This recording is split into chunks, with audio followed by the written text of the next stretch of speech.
On remarque parfois que quelque chose en soi commence à s'alourdir sans que l'on sache vraiment expliquer pourquoi.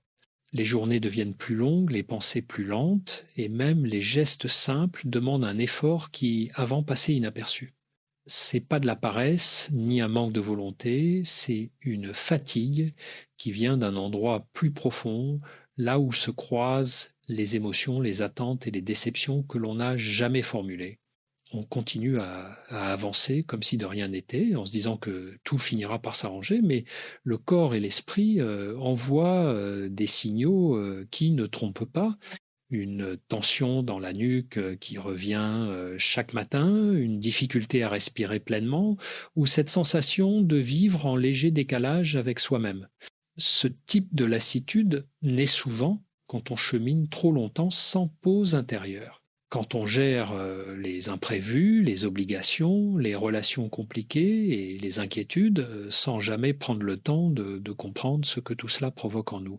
Au début, on compense, on s'adapte, on se dit que l'on tiendra encore un peu, mais la fatigue émotionnelle n'est pas un simple épuisement, elle s'infiltre dans les pensées, colore les émotions et finit par modifier la manière dont on perçoit la vie. Même les moments agréables semblent plus distants, comme si quelque chose brouillait l'accès à la douceur. Peu à peu, on commence à ressentir une forme de détachement. Non pas parce que l'on ne tient plus aux autres ou aux choses importantes, mais parce que l'esprit cherche à économiser ce qui lui reste d'énergie. C'est une stratégie de survie discrète, presque silencieuse. On devient plus sensible aux moindres conflits, plus vulnérable aux critiques, plus fragile face aux imprévus. Parfois, on se surprend à éviter les conversations, à repousser les décisions, à s'enfermer dans des routines qui servent surtout à ne pas affronter ce qui nous dépasse. Cette fatigue s'installe justement là, dans les espaces où l'on préfère ignorer plutôt que ressentir. Le plus trompeur dans tout cela, c'est que l'on donne souvent l'impression d'aller bien. On sourit, on assure, on répond comme il faut. Extérieurement, rien n'indique que l'on se bat contre un courant intérieur constant. Mais dès que l'on se retrouve seul, on réalise que la moindre contrariété suffit à nous épuiser. L'émotion tient à peine, le mental vacille et le corps peine à suivre. C'est là que l'on comprend que ce sentiment qui ne disparaît jamais ne vient pas d'un manque de sommeil, mais d'un trop-plein de choses non digérées, non dites, non accueillies. Ce que l'on oublie souvent, c'est que l'épuisement émotionnel ne naît jamais d'un seul événement. Il se construit à partir d'un empilement de petites tensions, de compromis silencieux, de responsabilités que l'on porte trop longtemps sans les remettre à leur juste place. On se dit que l'on doit tenir, que c'est normal d'être fatigué, que cela arrive à tout le monde, mais à force de minimiser ce que l'on ressent, on finit par dépasser la limite sans y prêter attention. L'esprit reste en état d'alerte, même lorsqu'il n'y a rien à surveiller. Le corps, lui, tente de suivre, mais il s'essouffle avant nous comme pour nous rappeler que quelque chose ne tourne plus rond. Il arrive aussi que l'on confonde cette lassitude profonde avec un manque de motivation ou un défaut personnel. On se reproche de ne plus réussir à avancer au même rythme, de ne plus trouver l'énergie pour ces tâches qui autrefois semblaient simples. Pourtant, ce n'est pas une question de caractère. C'est le signe que l'on a trop absorbé sans relâcher, trop donné sans se rééquilibrer. Quand les émotions s'accumulent, elles pèsent sur chaque geste, chaque pensée, chaque décision, même les plus insignifiantes. On se retrouve à hésiter davantage, à douter de ce que l'on ressent et parfois même à questionner sa propre valeur. Dans ces moments-là, tout paraît plus lourd qu'il ne devrait l'être. La moindre demande extérieure semble disproportionnée, comme si l'on devait puiser dans une réserve intérieure déjà presque vide. On devient moins tolérant au bruit, à l'agitation, à l'imprévu. Les relations, qu'elles soient professionnelles ou personnelles, demandent une énergie que l'on n'a plus vraiment. Il ne s'agit pas d'un désintérêt envers les autres, mais d'une difficulté réelle à se rendre disponible lorsque l'on peine déjà à se tenir debout intérieurement. Cette fatigue crée alors une distance, parfois discrète, parfois évidente, que l'entourage ne comprend pas toujours. Ce qui rend l'épuisement émotionnel encore plus complexe, c'est qu'il ne s'exprime pas toujours de façon visible. Certaines personnes deviennent irritables, d'autres se renferment, d'autres encore fonctionnent en mode automatique. Ce n'est pas un état spectaculaire, c'est un glissement progressif dans une forme de survie psychique. On fait ce qu'il faut pour avancer, mais on avance sans présence, sans élan. On accomplit les gestes, on remplit les obligations, mais quelque chose dans le regard trahit une lassitude difficile à camoufler. C'est un état où l'on se sent à la fois trop plein et complètement vidé. Et puis, il y a ces moments de lucidité où l'on sent que l'on ne peut plus continuer ainsi, pas parce que tout s'effondre d'un coup, mais parce qu'on réalise que l'on se perd peu à peu. On remarque que l'on ne savoure plus rien, que la joie semble trop lointaine, que l'on vit en mode économie permanente. Cette fatigue ne disparaît pas tant qu'on ne lui accorde pas une place, tant qu'on ne l'écoute pas avec sincérité. C'est une invitation à ralentir, à regarder ce qui s'accumule, à remettre de l'ordre dans ce que l'on a voulu porter seul trop longtemps. L'une des particularités de cette fatigue qui ne s'en va pas, c'est qu'elle brouille progressivement la manière dont on se perçoit soi-même. On commence à douter de ses capacités, à se demander si l'on n'est pas devenu plus fragile qu'avant, moins compétent, moins stable. Pourtant, ce n'est pas une faiblesse, c'est un signal. Un signe que l'esprit a été sollicité au-delà de ses ressources, souvent sans que l'on s'en aperçoive. Quand l'intérieur est saturé, l'extérieur devient plus difficile à gérer. Même les décisions les plus simples prennent plus de temps, comme si chaque pensée devait traverser un espace encombré avant d'arriver à destination. Avec le temps, cette saturation peut donner l'impression d'être en décalage avec les autres. On observe les gens poursuivre leur vie avec une aisance qui semble inaccessible. On les voit rire, discuter, s'engager dans toutes sortes d'activités, et l'on se demande pourquoi cela paraît si simple pour eux et si compliqué pour soi. Ce décalage nourrit souvent un sentiment d'isolement. Pas un isolement imposé, mais une sensation intérieure de ne plus réussir à se connecter de la même manière qu'avant. On participe aux conversations, on sourit quand il faut, mais on sent que quelque chose ne circule plus normalement à l'intérieur, et ce phénomène peut aussi provoquer un retrait émotionnel involontaire. Non pas parce que l'on ne souhaite plus tisser de liens, mais parce que chaque interaction semble demander une énergie qui se fait rare. On choisit de répondre plus tard, de reporter une rencontre, d'éviter des situations qui autrefois paraissaient naturelles. Ce repli n'est pas un manque d'affection, c'est une tentative de se protéger d'une surcharge supplémentaire. L'épuisement émotionnel pousse souvent à réduire tout ce qui semble ajouter du bruit intérieur, même si ce bruit vient de personnes que l'on apprécie profondément. Paradoxalement, c'est souvent dans ces périodes que l'on devient plus sensible.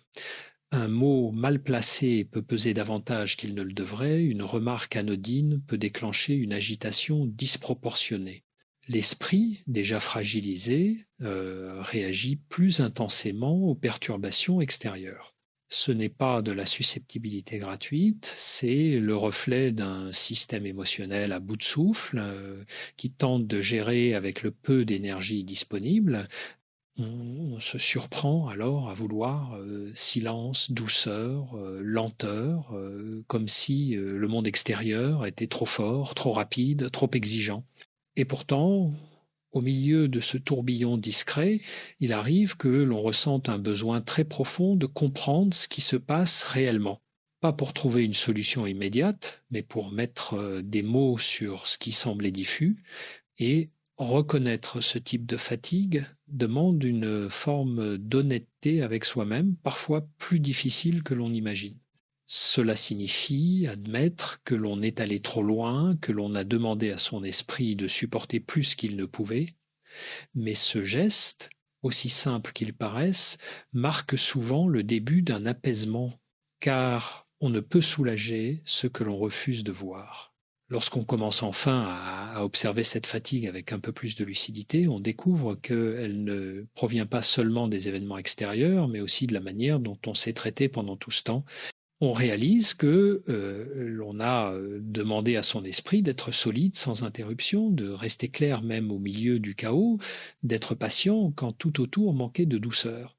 Cette pression intérieure, souvent silencieuse, finit par créer un écart entre ce que l'on vit réellement et l'image que l'on tente de préserver.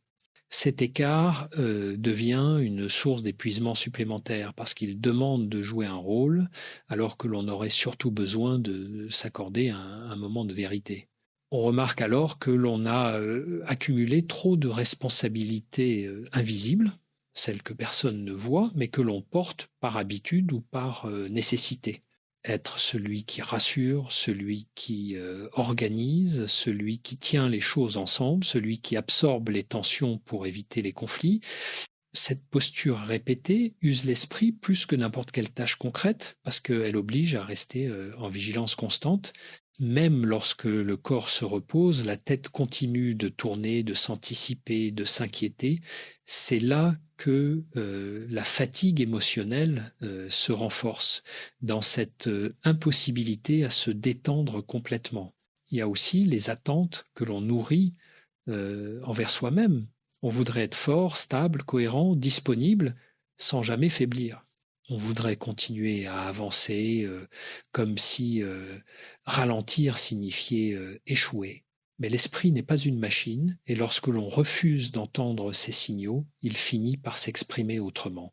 Il nous rend plus lents, plus dispersés, parfois plus anxieux, il modifie notre rapport au temps, aux relations, et même à la perception de soi.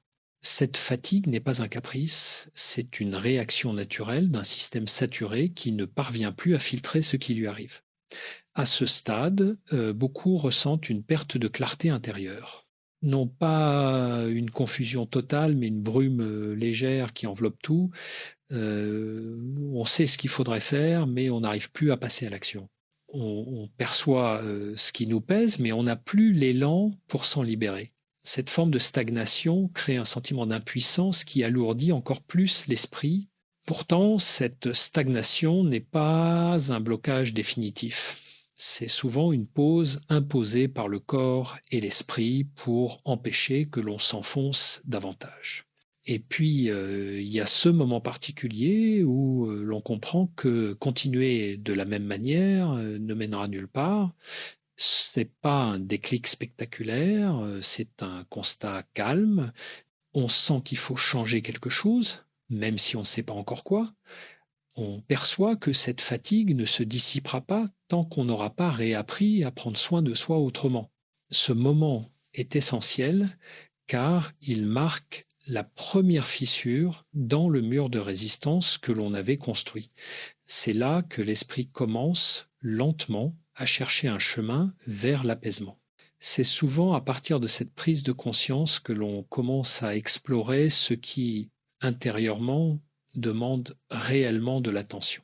On se rend compte que l'épuisement émotionnel ne disparaît pas en se forçant à faire plus, ni en essayant de retrouver coûte que coûte l'énergie que l'on avait autrefois. Au contraire, plus on lutte, plus on s'enfonce. Ce qui apaise, ce n'est pas l'effort, mais la reconnaissance, regarder en face ce qui fait mal, ce qui pèse, ce que l'on a accumulé en silence. Ce geste, pourtant simple, demande beaucoup de courage, car il oblige à reconnaître les limites que l'on s'est longtemps refusé d'avoir. À mesure que l'on observe cette fatigue, on comprend aussi qu'elle vient parfois du décalage entre la vie que l'on mène et ce dont on a réellement besoin. Vivre en tension permanente, vouloir répondre à tout, s'adapter à chacun, porter des rôles multiples, sans pause, tout cela crée une distance entre soi et son propre rythme. L'esprit finit par protester, non pas pour nous punir, mais pour tenter de rétablir un équilibre. Il rappelle que certaines émotions ont été négligées, que certaines blessures n'ont jamais été traitées, que certains besoins ont été ignorés pendant trop longtemps. L'épuisement émotionnel devient alors une sorte de langage, la seule manière qu'a le corps de signaler qu'un changement est nécessaire. Souvent, cette fatigue s'accompagne d'une perte d'élan intérieur. On ressent moins de curiosité, moins de capacité à se projeter, moins d'envie de s'ouvrir à de nouvelles expériences. C'est pas de l'indifférence, c'est une forme de protection. L'esprit essaie de se préserver en réduisant l'exposition à tout ce qui pourrait créer plus de surcharge. Cela peut donner l'impression de ne plus reconnaître la personne que l'on était, celle qui avait plus de spontanéité, plus de légèreté. Mais cette phase n'est pas un effacement, c'est un ralentissement nécessaire, une manière de reprendre contact avec son intérieur sans être tiré dans toutes les directions. Dans cette période, il devient essentiel d'accueillir ce que l'on ressent sans jugement.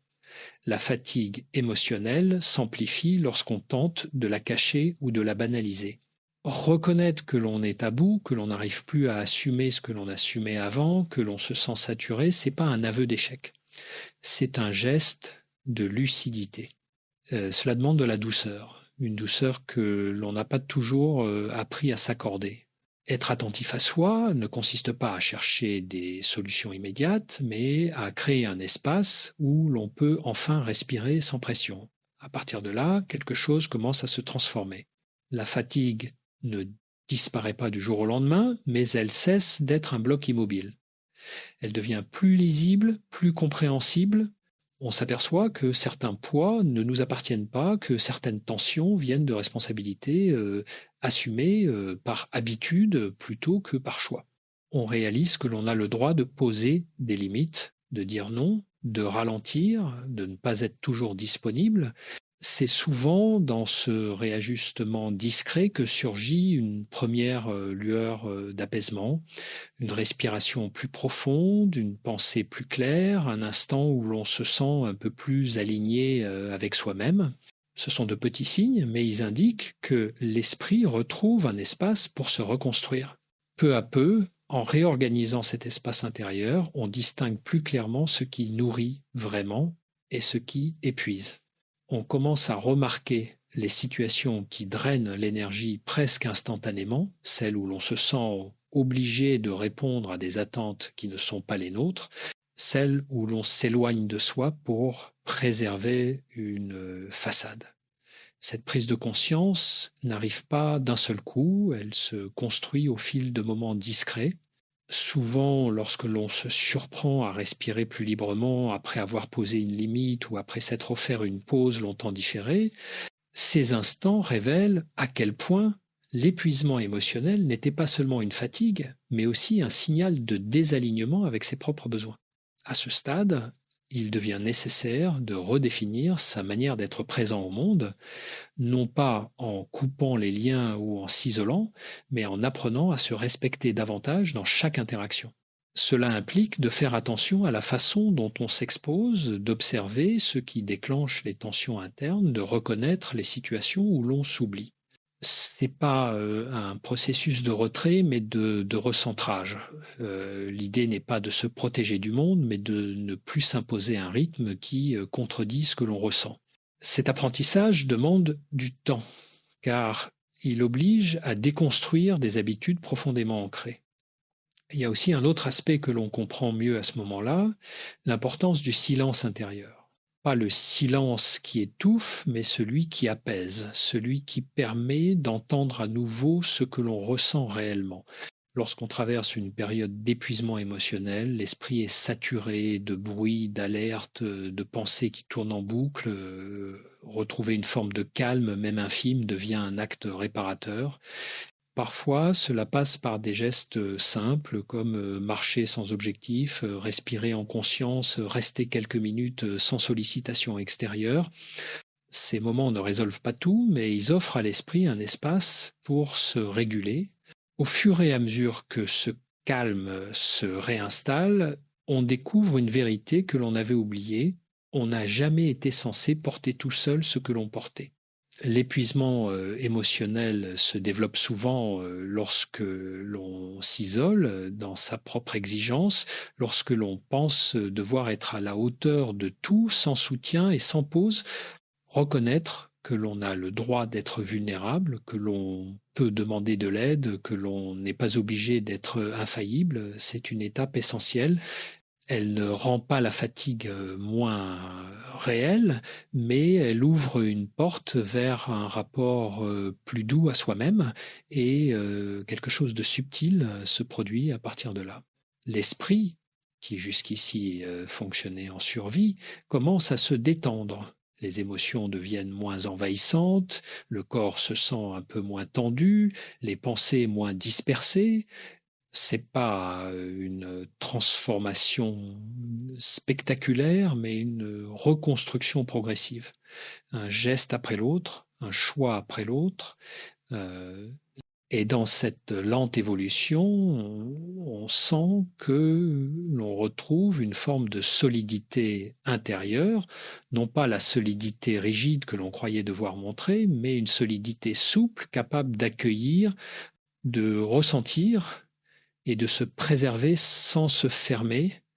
À mesure que cette solidité intérieure se reconstruit, on commence à percevoir des changements subtils dans la manière d'affronter le quotidien.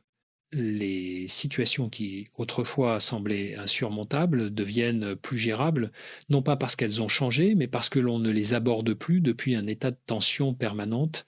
L'esprit retrouve un peu d'espace pour réfléchir, ressentir, décider avec plus de clarté. On remarque que certaines choses qui nous épuisaient ne provoquent plus la même réaction, tandis que d'autres continuent d'exiger un réajustement. Cette observation, plus attentive et moins impulsive, est souvent le signe que l'on se reconnecte enfin à ses propres limites. Cette reconnexion amène aussi une compréhension plus fine de ses besoins réels. On réalise que l'on avait appris à fonctionner dans un mode qui ne correspondait plus à son rythme intérieur. Accepter que l'on ne peut pas tout absorber, tout résoudre, tout comprendre immédiatement devient une forme de maturité émotionnelle. Cette acceptation n'est pas une résignation, c'est une manière d'honorer ses ressources. Elle permet de choisir plus consciemment ce que l'on veut garder dans sa vie et ce que l'on doit laisser derrière soi. Cela peut concerner des habitudes, des responsabilités, parfois même certaines dynamiques relationnelles qui se sont révélées trop coûteuses pour l'esprit. Dans ce mouvement de réajustement, on découvre souvent que la fatigue émotionnelle n'était pas seulement le résultat d'une surcharge, mais aussi d'une absence de respiration intérieure. On vivait dans un enchaînement d'obligations, de pensées répétitives, de gestes automatiques, sans s'accorder de véritables pauses pour ressentir ce qui était juste pour soi. Réintroduire ces espaces, même brièvement, change la manière dont on traverse les difficultés. Eh bien, cela apporte une forme de souplesse qui n'était plus accessible lorsque l'on était submergé. On retrouve le droit de ralentir, d'observer, de choisir, sans culpabilité et sans justification. Progressivement, cette manière nouvelle d'habiter sa propre vie crée une sensation d'apaisement que l'on avait presque oubliée. C'est pas le calme parfait, mais une stabilité douce qui permet d'affronter les fluctuations du quotidien sans s'effondrer. On commence à se sentir moins vulnérable aux imprévus, moins fragile face aux attentes extérieures. Et cette stabilité ne vient pas de la force brute, mais de l'alignement entre ce que l'on ressent et ce que l'on accepte de vivre. Ce lien intérieur, une fois retrouvé, devient une source de clarté qui guide les décisions, les relations, les engagements. Et parfois, au cœur de cette reconstruction, on réalise quelque chose d'encore plus important. La fatigue émotionnelle ne disparaît jamais totalement d'un coup. Elle se dissipe par couches, lentement, au rythme de ce que l'on comprend et de ce que l'on transforme. Certains jours sont plus légers, d'autres rappellent encore l'ancien poids, mais cette alternance fait partie du processus. C'est pas un retour en arrière, c'est une invitation à continuer de prendre soin de soi avec constance. L'esprit ne demande pas la perfection, il demande de l'attention. Cette attention, lorsqu'elle devient une habitude sincère, remplace progressivement l'épuisement par une forme de paix durable. En arrivant à cette étape du parcours intérieur, on prend conscience que l'essentiel n'est pas d'effacer toute trace de fatigue, mais d'apprendre à vivre en accord avec ce que l'on ressent réellement. L'épuisement émotionnel ne vient pas pour nous réduire, il vient pour signaler que notre regard sur nous-mêmes doit évoluer. Il montre les endroits où l'on s'est oublié, les promesses que l'on n'a pas tenues envers soi, les besoins que l'on a laissés en arrière par réflexe ou par loyauté envers des attentes extérieures. Comprendre cela transforme la manière dont on aborde sa propre vie. Ce n'est plus une lutte contre soi, mais un chemin de retour vers quelque chose de plus juste, de plus calme, de plus sincère. Avec le temps, on apprend que la véritable force ne réside pas dans le fait de tenir coûte que coûte, mais dans la capacité à s'écouter avant d'atteindre le point de rupture. Cette écoute n'est pas un retrait du monde, c'est un geste de présence envers soi-même. Elle permet de reconnaître les signes avant qu'ils ne deviennent envahissants, de rééquilibrer ses priorités, de préserver ce qui est essentiel. On comprend également que l'équilibre émotionnel n'est jamais figé.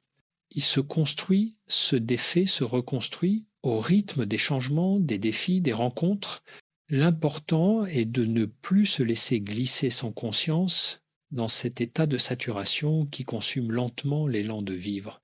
Dans ce processus, on découvre aussi que l'on devient plus attentif à la qualité des liens qui nous entourent.